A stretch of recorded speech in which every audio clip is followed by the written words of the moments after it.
Goca, selam aleikum dhe uroj t'jeni mirë, faleminderit që keni kliku tek kjo video për me më pa edhe herë kanalin tem.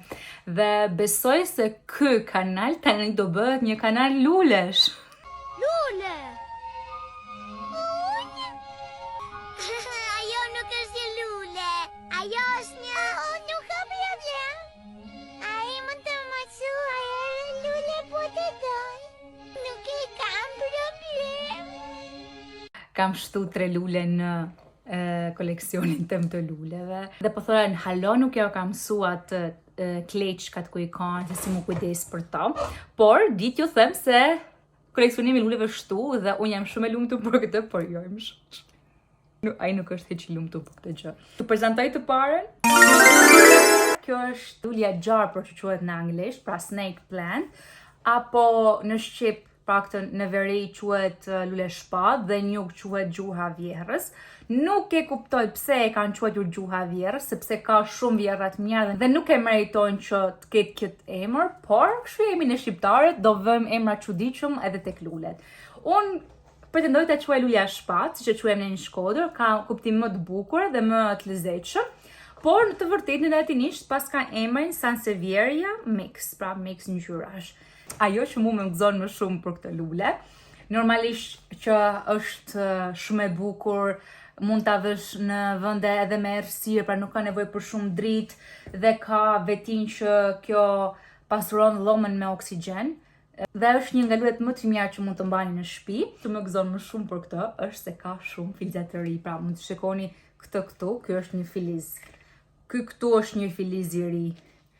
Ky këtu është një filiz tjetër i ri. Pra ka plot dhe për plot det. Pra 1, 2, po i ndaj kështu pak a shumë. Mund të them se ka 4 filizat, i them kështu, 4 lule që ato shumohen dhe pastaj bëhet një lule shumë e bukur. Ato që kanë lule të tilla në shtëpi, sidomos nënat tona që janë të pasionuara pas luleve dhe i kanë ato vate mëdha dhe këto arrin pothuajse lartësinë tonë, duken shumë bukura kur shka shtëpia private dhe ka hapësirë. Unë duhet të gjoroja këtë sidomos për dhomat e gjumit apo dhomat e ndënjes, për shembull, është një dekor shumë i bukur. Dhe po, jam e lumtur për këtë. Hihi. Atëherë, lulja tjetër, tani nuk di cilën të marr. Po marr këtë lule delikate, t'i themi kështu. Nuk do t'i them delikate, por është një lule sinqerisht pak nazëlie. Këtë ma kam thënë edhe vajzat që din më shumë të merren me lule dhe ja kanë idenë pak më shumë kësaj lule. Po shoh se pas ka 2 sytha të ri, uroj që qelin dhe të bëhet shumë e bukur. Këtu në gjermanisht u quka raritet, por në gjuhën e luleve kjo quhet Alocasia fyrdek dhe ka këtë gjethen kështu që është një mrekulli, është një nga lulet më të bukura. Unë në fakt për këtë jam frymëzuar tek një vajzë që ka një dyqan lulesh online. Do ju lë dhe linkun e Instagramit këtu. Jo her pas herë në profilin e saj privat hedh lulet e saj dhe sinqerisht ka lule shumë të ralla dhe më pëlqen shumë se si kujdeset për to. Të fundit unë jam bërë kështu një e apasionuar pas luleve, më pëlqen shumë, ka të bëjë ndoshta fakti edhe që jam rrit në një shtëpi private ku lule ka pas gjithmonë. Ndoshta njerëzit mund ta kuptojnë të ndjesinë time, por më gjejnë dhe kjo është një ndjesi që nuk shpjegohet shumë kollaj, por është shumë e bukur. Është një ndjesi tjetër kur kjo lulja me gjithë kujdesin, me gjithë është një që e killat, lëshon këtu një filiz të ri, pra një deg të re për shembull. Është mrekulli. Kjo ka 2 si tip sythash, po i them unë këtu, një këtu dhe një këtu te trungu. Uroj që të jenë sytha dhe dalin ndoshta rrënjë apo filiza të ri dhe të në lumturojnë. Po, pse jo, i dua. Dhe si ti thojmë, nazelie ti thojmë kësaj, por nazelie nuk është ndonjë fjalë e bukur, do t'i gjejmë një emër tjetër. Do t'i gjejmë emra, por nuk e di akoma si t'ju gjejmë. Kam menduar t'i them lar, si që quajnë edhe lopët me lara, por uroj t'i pëlqej. Si thua, të thrasim lar? Kjo është shumë e bukur. E ka një dizenjo të gjethës që është mrekulli. Veç i malli Zot mund të krijojnë kaq bukur. Veç ai e di, domethënë, se sa bukur krijon.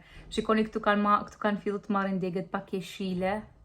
Ndoshta dhe këto gjithë që janë të bardha dhe si jeshile e lehtë do bëhen kështu kur triten, por nuk e di sepse është hera parë që i kam në dorë dhe uroj të jetojnë gjatë sepse i du shumë dhe më pëlqejnë. Atëherë kemi dhe të tretën që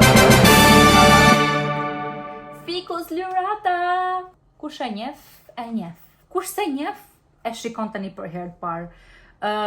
Ndoshta në Shqipëri nuk është një lule që gjendet kollaj në shtëpiat tona, por është një lule shumë e bukur dhe kjo është nga ato lule që bëjnë gjigande dhe duhet një hapësirë e madhe për ta vërë diku, pra ose një korridor gjigant ose një dhomdenje gjigande që kesh hapësirën dhe për ta vërë këtu.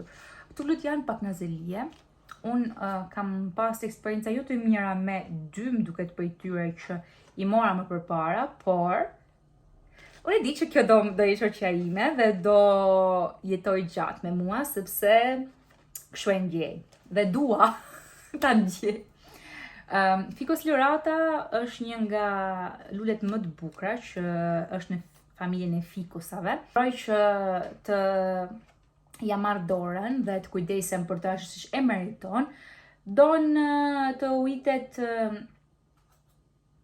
me terezi, po e them kështu, por ato nuk duan shumë ujë. Një ajo që kam kuptuar unë është që lulet nuk duan shumë ujë. Duan ujë atëherë kur ju thahet dheu, nuk duhen ujit shpesh dhe duhet të shikojmë, pra të kërkojmë informacione se sa shpesh duan ujë dhe se si e duan ato kujdesin e tyre. Uroj që Ficus lyrata dhe për momentin kanë munduar të zgjidh më të shëndetshme, pa tip lloj insektesh apo parazitësh. Këtë majën e ka shumë të shëndetshme, mashallah te berekallah. Uroj që të shkojë gjithçka mirë. Dhe kjo quhet Ficus lyrata bambino. Quhet bambino sepse është e vogël dhe nuk është nga ato të mëdhajat. Ndoshta rritet, ndoshta stëllet, zoti e din, por unë për momentin e kam kështu. Kjo ka kushtu 8,99 dhe po, jam shumë e lumtur që e kam marrë. Të bëjmë një korrigjim për emrin e Alocasius? Alocasia frydek, jo fyrdek. Dhe kjo ka kushtuar 8,99 cent dhe është 9 cm e gjatë. 9 cm nuk është shumë më shumë për momentin. Është shumë e bukur dhe mua më pëlqen dhe ja dhe mora ta kemi në koleksionin tim të luleve. Pastaj dhe lule shpata apo lule snake më ka kushtuar 9,99. Këtu kam rreth 35 euro lule dhe jam shumë e lumtur.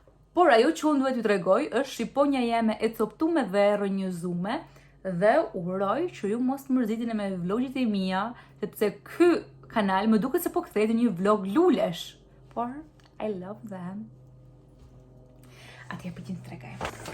Atëherë kam mbush ujin që t'i fus këtu brenda dhe nuk kam mbushur plot e përplot me ujë sepse nuk është plot e përplot hapësira për t'i mbushur me rrënjë. Ndaj, po ju tregoj një nga një këto rrënjët e mia me shqiponja.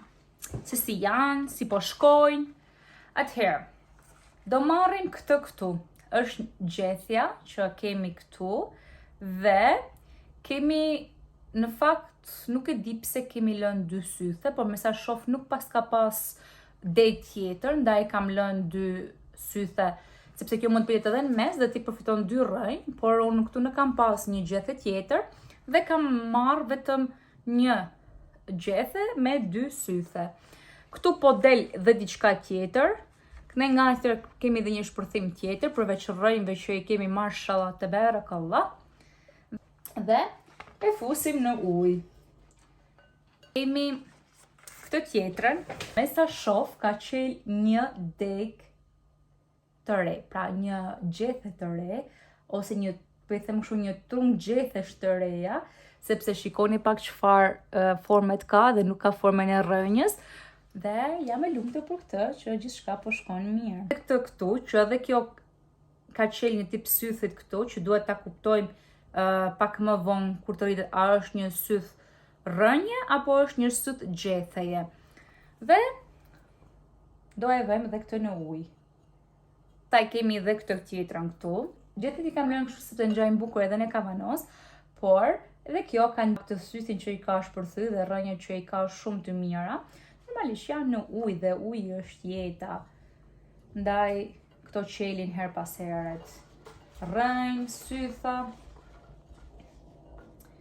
Pastaj kemi përsëri, sepse nuk mbaron me kaq, kemi dhe këtë këtu, që është një rënjë, sepse është një rënjë nga ato që kanë qenë të vjetra dhe dallohet që është shumë e madhe dhe ka qel rënjë të reja dhe të sythin që do e kuptojmë pak më vonë çfarë është ky sythi. Kemi dhe këtë këtu dhe kjo tregon ashtuçare se nuk është një rënjë nga ato që nga ato sytha që dalin si rënjë në trungun e pra si kjo këtu që del si rënjë në trungun e shqiponjës, por është një gjethe.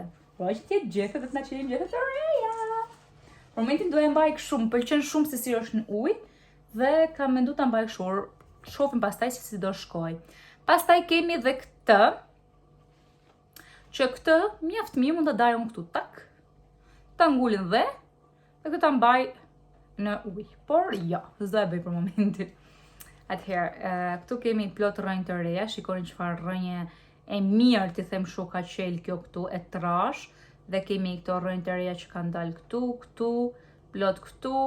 Pra ky do mbushet me rënjë. Pastaj kemi këtë këtu që është gjethja dhe ka potencial të qeli një gjethe e re. Të shohim sepse kjo po ushqehet dhe mund të qeli një gjethe e re. Kjo është për dekor fantastike. Dhe rënjët duken shumë mirë. Ja të shohim tani si do shkoj puna e tyre. Faleminderit që ndiqni videot e mia me Lulika.